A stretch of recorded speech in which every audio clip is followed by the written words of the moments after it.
Welcome to another episode of The Couch Coach. You're about to watch a real, one-on-one coaching call with me and an Ivy industry member, which is part of our efforts to help flippers unlock their flipping potential. Ivy Industry blends a weekly mastermind with personalized sessions like this so that flippers can get the tailored guidance they need to reach the next level. If you're curious or interested, just click on the Ivy Industry link below and start your application today. I'll see you on the other side. All right, so what can I help you? So, what we were talking about, really just looking into new stock and making different changes and like getting different stock, because obviously I'm trying to get rid of the whole pre-owned thing, at least, for the majority of the way, like at least a 50-50, at the time in the next couple months, because obviously, I have new stock that sells pretty fast, like all the time. So, I don't know, just talking about different places near me that sell some stuff, or maybe even like liquidation that you have at the moment. Yeah, absolutely. Have you filled out the sales tracker? What do you mean? Like the sales tracking app for Ivy Flip. Have you filled that out? You mean like the one on Ivy Flip, the app? Or Or no. we have so it's like integrated between the website and the mobile app, so you can fill it out either place. Okay, yeah, no. I do have a sales tracker on my own, but Yeah, so I would recommend that you take a look at this. This is available in the app. It's also available on the website. It's really simple to use. So every time you have a sale, you type in like Pottery Barn, sectional gray, right? Whatever it is. When did you buy it? You can even add an image if you want. The purchase price, $100, and then the sale date, sale price. Let's say this is $500. And then it'll update your dashboard for you.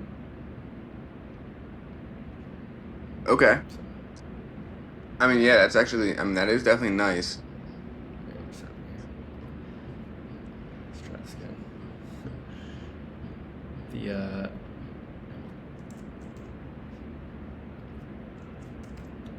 The thing is not updating. Let's see here. Okay, maybe a bad example, but wait. I think I just need to change the window. Okay, that's weird. I have no, you're good. But no, I actually have an account that I already like have all that stuff like kept track of. It just goes directly. All I have to do is fill out a Google Sheets and it goes straight to it. Every time I make a sale, I just line up the inventory number. So, and I just write it up on the invoice. And then you get like a monthly report of sales. Exactly. And you're paying sales tax? Yep. Yeah. Cool. I charge sales tax, yeah. Got it. All right. So let's talk about like where you're at financially. I know you're thinking about buying a spot. Yep. Yeah, I don't want to buy anymore. The thing is that I would have been down to buy, but my real estate agent, she backed out. So basically what happened, I'm personally frustrated, not that it really matters, but what happened was, so I know this real estate agent, she is my like friend's sister. Bro, she didn't text the owner of the building for, I think he said like 2 weeks. And so he just assumed that I backed out, which is the reason why it's frustrating is because I'm a real estate agent. So I could have just talked to this dude, but I was like, you know what? She hooked me up with this whole situation, and I was like, all right, I might as well just let her get the money that she deserves. Right. Like, but yeah, apparently he ended up selling it. But to be fair, there's a chance that I still am able to. So if he comes back to me, I'll probably have to. I definitely would be interested still. Okay, got it. So in the short term, let's say over the next 6 to 12 months, you're going to stay in the same space. Yeah, maybe like 6 months. Yeah. 6 months. And how many square footage is that? It's 3,500. 3,500. And how many flips a month are you doing roughly? About 40. 40. And that's with your partner, friend, former Domino's manager. Yep. Working. Yeah. And yeah. the two would be primarily. Yep. And then, I have Riley with me right now, but that's because Cameron's away on vacation. Okay, so about a 2-man operation, 40 flips a month. You're hustling, right? Like between 2 people, 40, and that's single transportation, like one truck. Yeah. Yep. Yeah, I don't even really work all that often, to be honest. I don't. I mean, I usually have any day that I have Riley out here, I just send them out here, and I just obviously I'm mainly on the laptop trying to figure out because I've been going crazy with marketing, branding. We just got like this. Well, it's just in its final steps getting this website up. So, Cool. Um, and then what is that in terms of monthly revenue and profit? I think what this April was pretty slow. We only made about 23,000 in revenue. Mhm.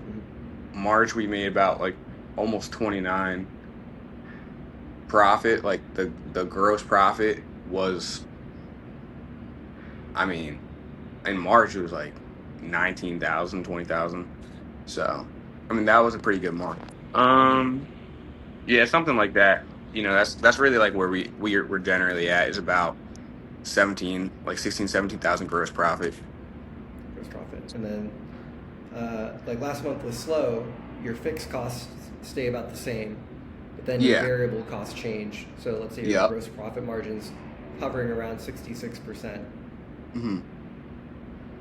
Yeah. I mean, that sounds about right. Mhm. Like, just from, like the purchase price versus sales price type. Yeah. Mhm. But yeah, I mean, we definitely have like high profit margins. We definitely do. And especially with the new stock. New stock has been going crazy. I'm making about 100% ROI on that. So, Mhm. Mhm. 100% gross margin. yeah, yep. Yeah, like I So, buy it for 500, I sell it for 1,000. got it.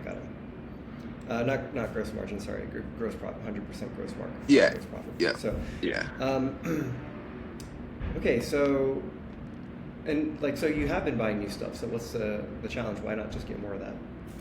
I mean, no, I was looking into like more like American made stuff. So I wanted to find more stuff like American made, like higher quality stuff. Hmm. That's like the biggest thing I'm really looking into. I see. So it seems like you have two challenges here. The first is improving your sourcing. So that entails getting connections with the right manufacturers who can sell you the furniture, quality furniture at the price point that you want. But it also seems Yes. like you're transforming the brand a bit too. Oh yeah, definitely. So you're trying to move more up market. Yeah, I mean, I want to steer away from all the people that are flaking out. I want to start getting away from all these people that don't actually have money to pay for quality items. So, I mean, that's definitely a big thing I've been trying to change here over the past couple months. Mhm. And how's that been going? What's like the primary challenge that you're facing?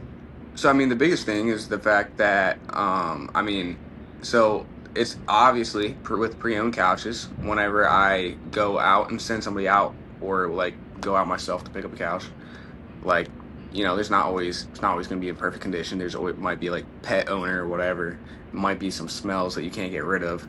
And that's like the biggest thing is I want to start steering away from getting any of that kind of stuff. Maybe only take trade-ins with the occasional like purchase of a pre-owned couch that's already in phenomenal condition. That kind of stuff. But yeah, I mean, that I just want to steer away from all that kind of stuff because it's just, you don't want to sell because I'll have a $500 item. Yeah, I'll get a lot of texts, but they'll flake out, and it's just like frustrating. Mm-hmm. Not something I want to be dealing with. Interesting. So it seems like you want to become a new furniture store, and that path is pretty set in your mind. Whereas, I feel like a lot of people that have evolved from flippers to showroom, storefront kind of deal, they still have some used couches in their mix, but they tend to be very selective about the used couches that they're bringing on. Do you think Exactly. Yep. that's also kind of like your mindset too, or do you want to switch completely to new? No, yeah, that's where I'm at. I definitely want to be able to offer like because especially if it's like a high quality piece, like a Pottery Barn or anything like that. I want to be able to offer that selection where I'm still giving it a good deal. Mm-hmm. Like I want to definitely provide value. So, and I think Pro and Couch definitely have a good amount of value in them. Right, and decent profit margins too, right? Like, let's Oh say you yeah, can definitely, make and yeah, and the profit margins, yeah. right. So, like, say you can make 100% on a new couch or liquid. On average, I think people are making 50% markup on a new couch, and then maybe 100% on liquidations, and then 200 to 300% on used couches. Sounds about right. And in the future, you think the mix is going to be something like 50-50 used and new? Yeah, near future. I think later down the road it'll be like 80-20. Hmm. You know. And you said American made specifically, so is there something behind that? I mean, I think that the profit margins where I'm at right now are good, but like the thing is that I want to be able to be, just like with a lot of things, like let's just say, like for example, with ads, you spend like $1,000 a month, you might have $4,000 that you're making from that $1,000, so you're making $3,000. But if you spend like $5,000, and you're making $20,000, you're still making 15,000 more, but just a little bit more. You know what I'm saying? So I Yeah. feel like if I were to put the same kind of idea to couches, instead of spending 500 making 1,000, maybe I'll spend like 1,000 and make 17, 1,800. I'm not making 100%, profit, but I'm still making 700 profit compared to 500. Right. The It's absolute like really how I'm absolute looking at amount it. of money you're making is more, even though the Exactly. relative amount is less. Okay. Yeah. And where are you currently sourcing?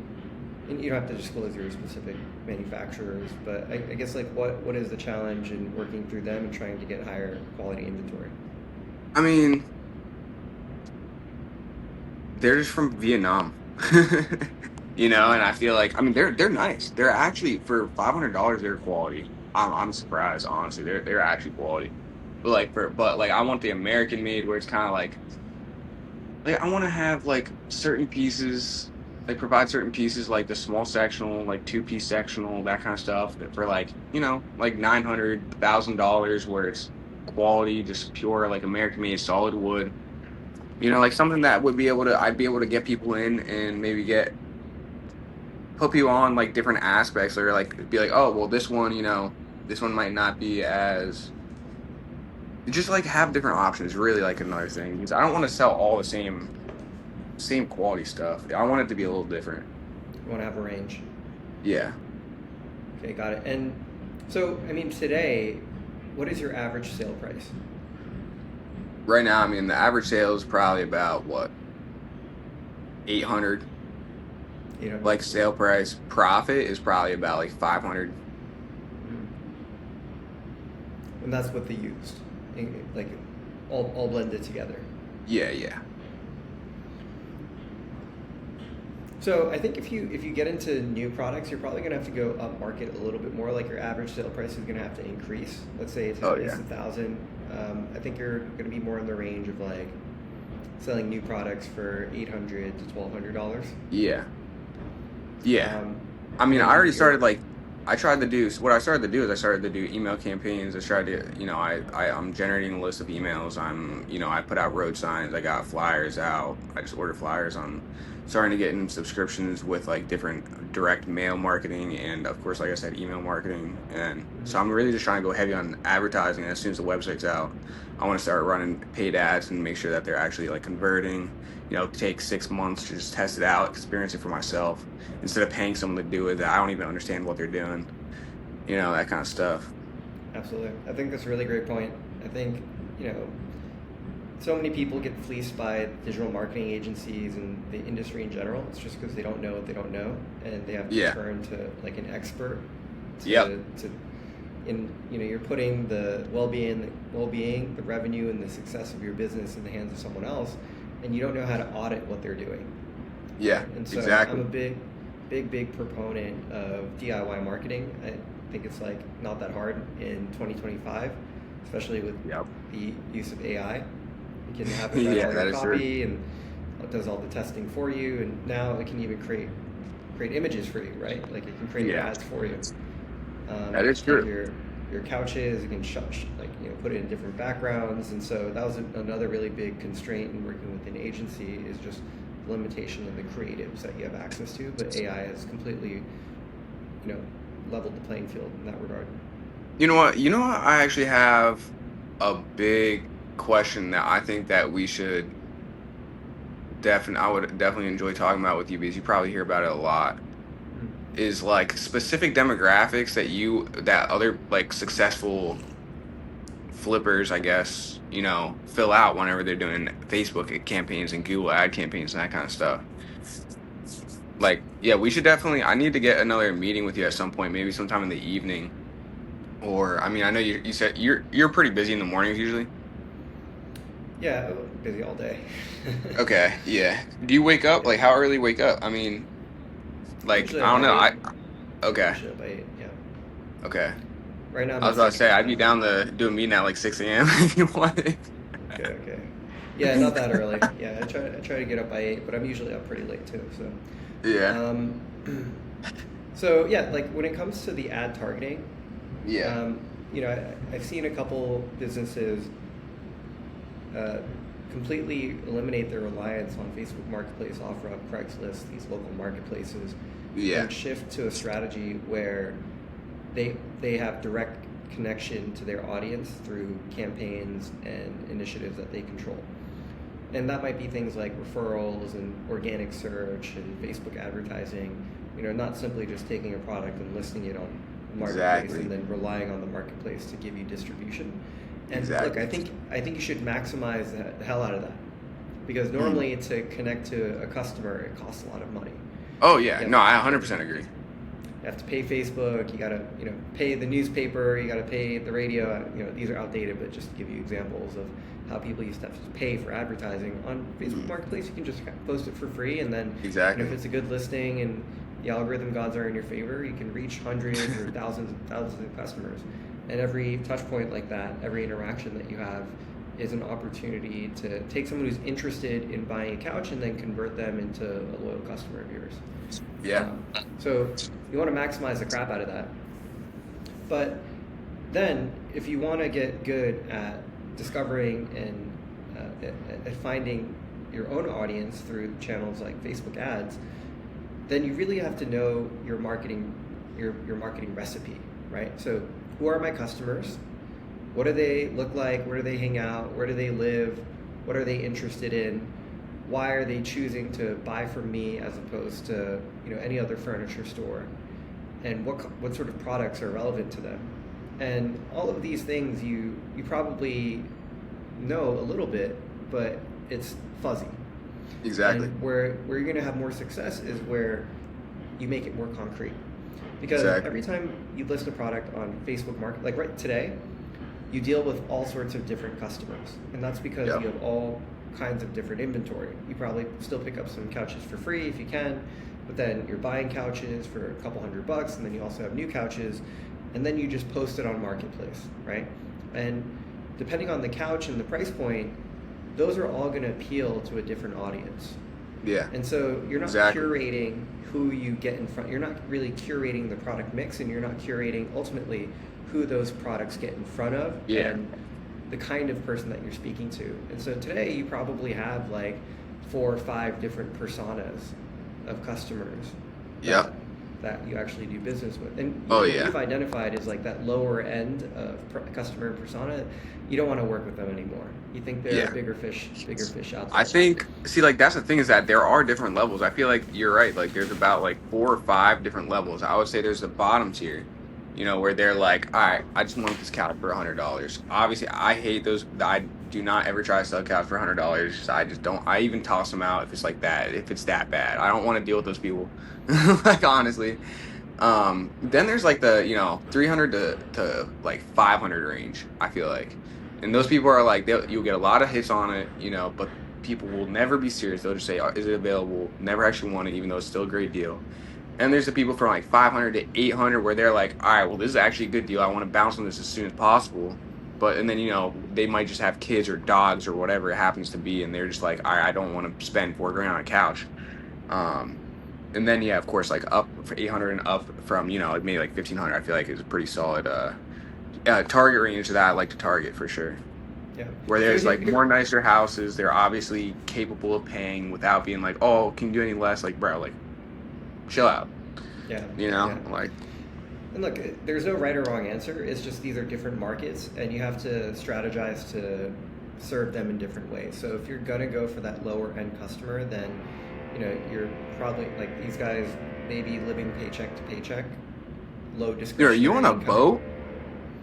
No, I'm not on a boat. I'm in an I was like, apartment. yo. Why? It just sounded like a boat. Oh no, It there's sounds like like a some boat. construction going on outside. It's probably in the Okay. background right now. So it's unfortunate that you can hear that. But No, so you're yeah, good. you just have to strategize appropriately for the audience that you're addressing. So if you're going for that lower end customer, then they're probably struggling to make ends meet. Even a couple $100s is a significant purchase for them. Offering something like financing and advertising financing is going to be helpful to you. And a lot of these financing providers, you don't pay the fee, right? Your customers end up paying the fee. So, and that makes it a little bit more flexible and affordable for them, and it could be easier to get them to pull the trigger instead of flake, right? Because now they can break it up into smaller payments. So that's Do one you got option. do you have any financing options, financing providers that do pre-owned couches? I'm familiar with a couple providers that our flippers work with. What I could do is ping the mastermind and see, who are the most prevalent. But I've heard like Klarna, Affirm, Afterpay.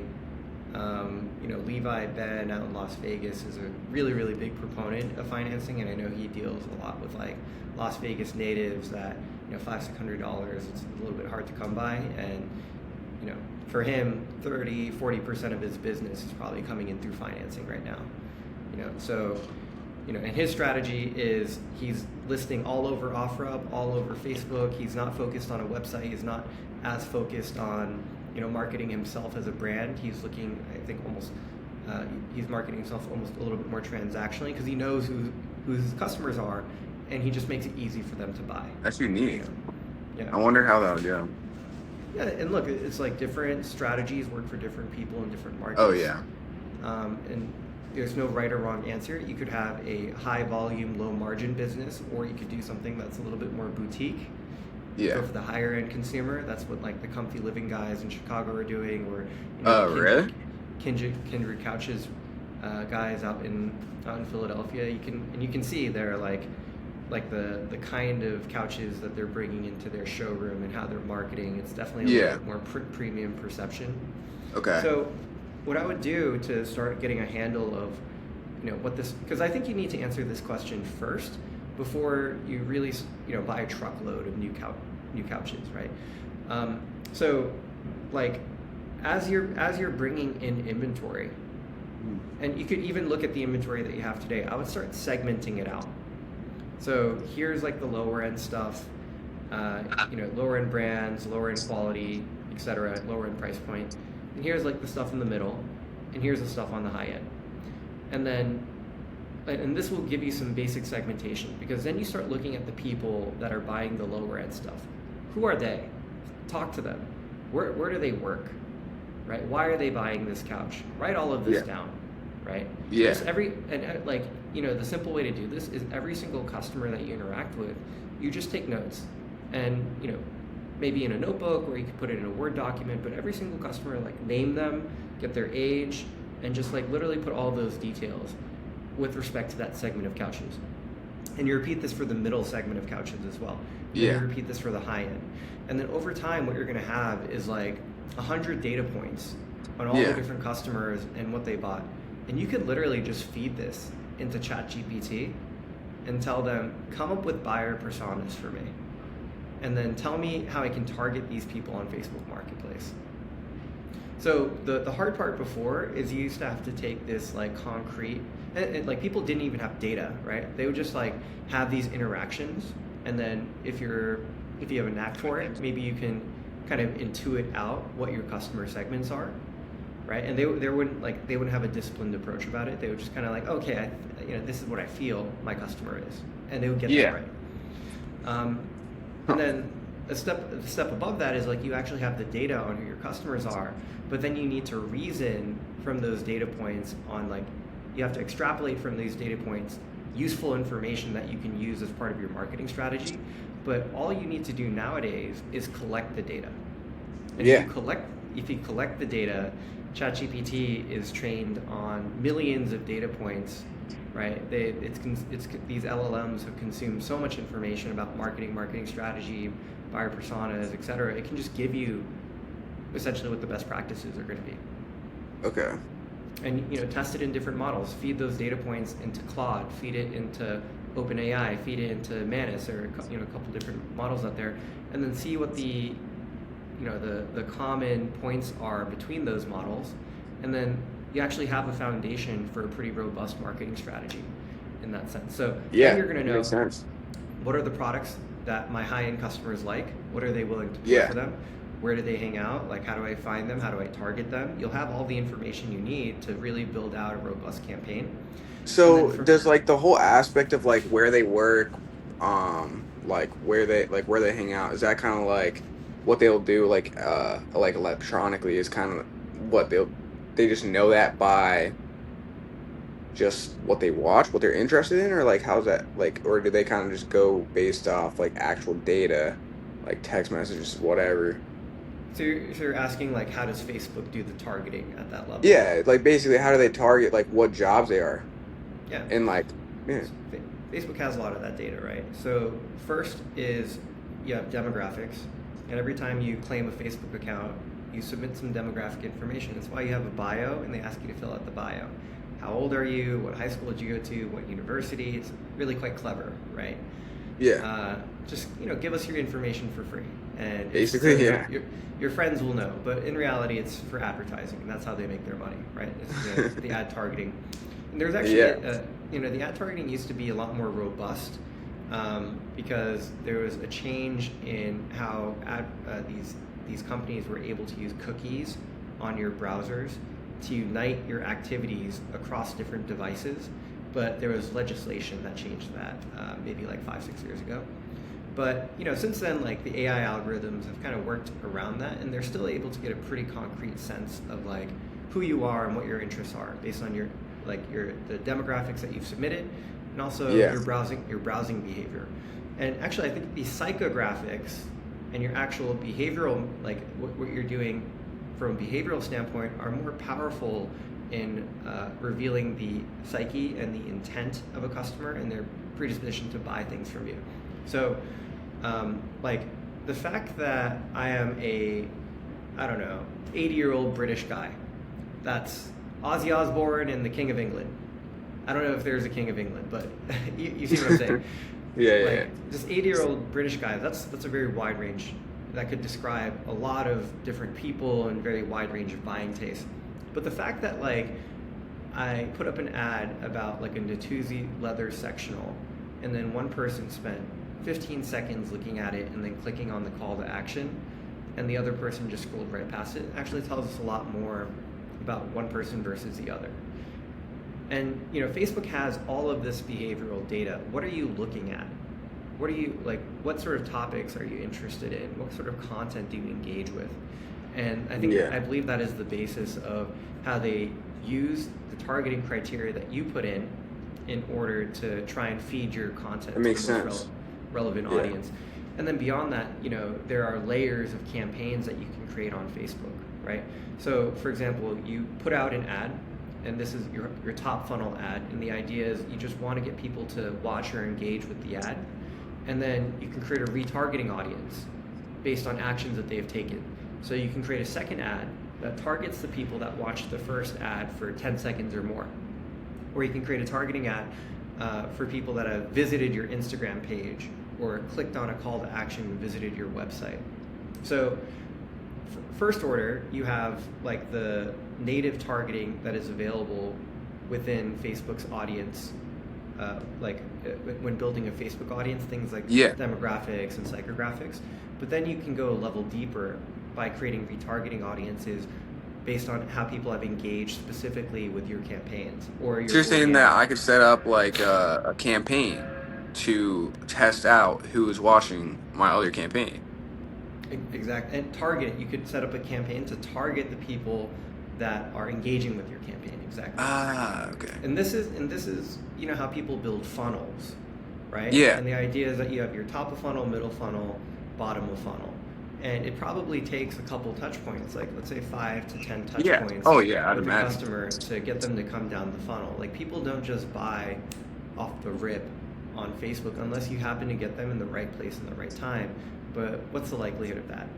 So basically what you're saying is that what I would do is set up a campaign, whether it's like straight to leads, conversions, or sales, whatever. I set up another campaign. I let it run for like, let's just say like a month. And then after a month, I look at the results, see who interacted with it like the longest, who interacted with it the most, like who maybe even had like conversions or whatever. And then I could say create a second campaign targeting that specific audience that like Yes. was like like converting it with it a little more. Does that make sense? Yeah, absolutely. And it's not really a function of time. So what happens is to set up that second retargeting campaign, you just need Yeah. an audience that is big enough to target. And Yeah. so you could launch both campaigns at the same time because you already have people that have engaged with your ads in the past or they've engaged with your social media presence. And so you can use that to create an audience insofar it's big enough today. And then as people watch that first top of funnel video, the retargeting audience will just get bigger.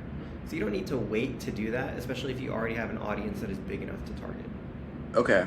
And so the other question I have is, well, I have to actually get here out here soon. I have to deliver it, but what do you think would lead to the most conversions? The one thing I've tried is lead like converting through leads, like a Yeah. lead submission form. Not it It's for junk. me. I don't Yeah, think it's junk. It's junk for everyone. For some reason or other, I've heard of some people getting I've heard success. I think Uh, I've heard a lot of success through like services, like people maybe where they're like, oh, request a quote, but like whenever it comes to a couch, it's so hard to be able to get people to convert through submissions. yeah, so like anecdotally, I don't have like comprehensive data on this, but at least anecdotally, the majority of people that have the call to action as a lead form seem to get very poor results with it, even after being very good with the leads. AKA, the lead form gets submitted, and they have like they have a way of tracking all those lead forms and then following up consistently with those leads. And so because it's one thing to like get a lead and you message it one time, then you let it go. It's another thing to like really be hammering that Yep. lead 5-6 Yep. times after it gets submitted to try and squeeze the value out of it. And even in the latter case, I've heard of people just like, why did you even fill out the form, right? Yeah.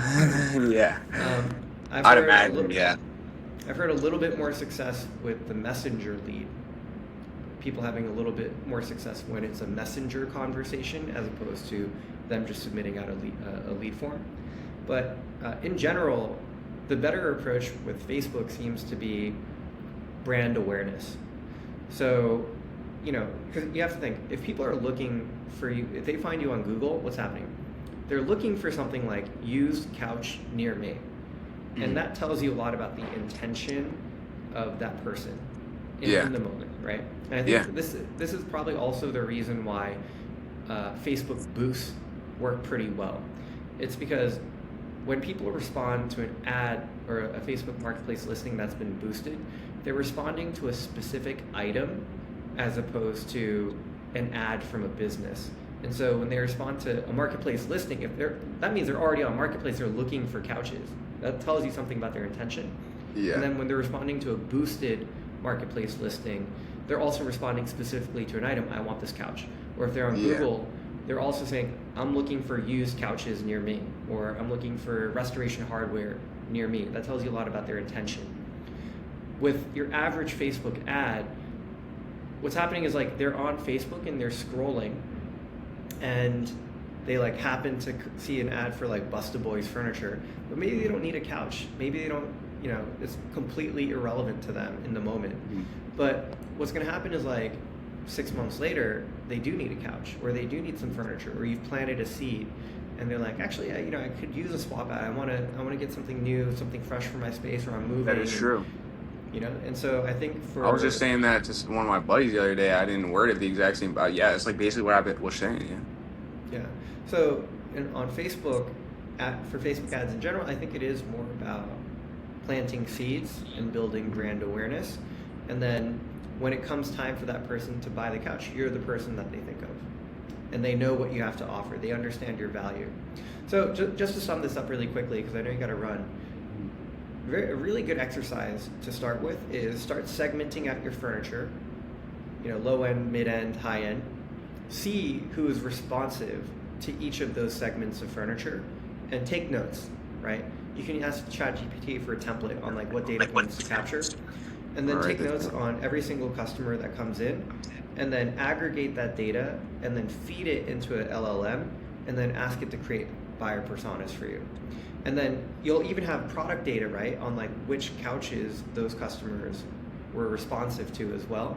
And this can help lay a foundation for you to start marketing campaigns, but also to understand what sort of products you should be looking for, right? Because if you're going to buy a truckload, presumably a lot of those new couches, you're going to buy like the same SKU. You're going to buy a lot of the same units, right? Yeah, so you want a high degree of confidence that if you're buying a lot of those same units, that this is a product that's going to be in high demand. Yeah. So what do you think that with segmentation, what do you think like the top things that I need to gather for the segmentation? It's really easy, man. It's good to have a template. Job, maybe. Yeah, it's good to have a template. Once again, you can ask ChatGPT, like, what are some data points that I should collect from every customer? Okay. But age, are they married? Do they have kids? What is their job? Where do they live? The way to approach it is when you go meet up with them at their house or they come into your showroom, you just strike up a friendly conversation, and it just, it's kind of like, honestly, I just want to get to know you. I'm sure you do this naturally anyway as good. Oh yeah, 100%. But there's a little bit of a secondary motivation in this case, right? You're studying. Makes sense. That is true. And then that would actually be I think that actually could help out a lot. Age, married, job, all right, and then market campaigns with demographics, target demographics with secondary campaign, right? Mm-hmm. So let's start there. And this is going to give you a lot of information about who your customers are, how to reach them. It's going to give you a lot of information about what products you should be on the lookout for. And then with that information, it'll help you decide between all of the different suppliers that are out there. And there are a couple of relationships that we already have that I'll pass over to you privately, and then we can start up a conversation there. Sweet. And then one last thing, what'd you say was like the best thing to do? Like what was it? It was for like to run campaigns on. You said like what? Maybe just sales conversions, or like what? Or like straight messenger? Yeah. So I think like if you want a call to action where there's some like you're generating leads. Yeah. Maybe messenger call to action. Okay. Call to action, messenger. Okay. Yeah. Messenger. So I don't even need a website for that, is what you're saying? You don't necessarily. But the other thing that you could do is you could funnel them into your Facebook group. If you have a Facebook group, if you have a drop group, you could try to funnel them into your Facebook group. There's a way to do that. Yeah, because if I do that, I've noticed that Facebook group is going to be a big help. Like, because no matter what, having that group is basically a similar thing to having an email list, except it's, maybe even a little bit more personalized than the email list, to be honest.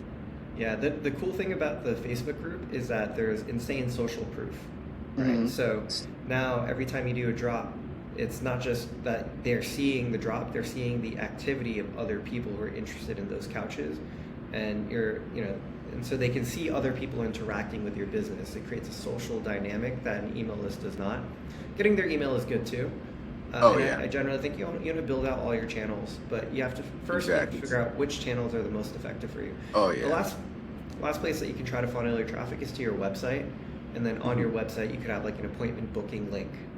Yeah, I think that down the line that's a big thing that I want to get into when I have more people. But with it just being 2 people, it'll be hard to do that. But honestly, yeah. You need like showroom hours if you want to do the. Yeah, exactly. It's better to have showroom hours if you're doing the appointment booking, but that's the other piece of advice I have in terms of call to action is getting people to book an appointment with you. Okay. The traffic is going to be a little bit more qualified. Your conversion is going to be lower, but the leads will be more qualified. Yeah. More serious. That would make sense. Yeah, maybe like I don't really know how I would do that, just because then if I were to do like what you did, where you have like a Google Calendar or whatever, where it has like time slots. I mean, it could work, yeah. If I did like kind of like, you know what I mean? Mm-hmm. Like where you did, yeah. Yeah, try it. I know some people that are doing it. It works well for them. Time slots. All right, sweet. All right, yeah. Well, I mean, I'll set up another appointment with you whenever I test all this stuff out. Let you know how it goes. Absolutely, absolutely. All right, thanks, I Brian. mean, yep, of course. Thank you. All All right, right, we'll talk take care, soon. man. Ciao. Bye. Wait, hold on one second.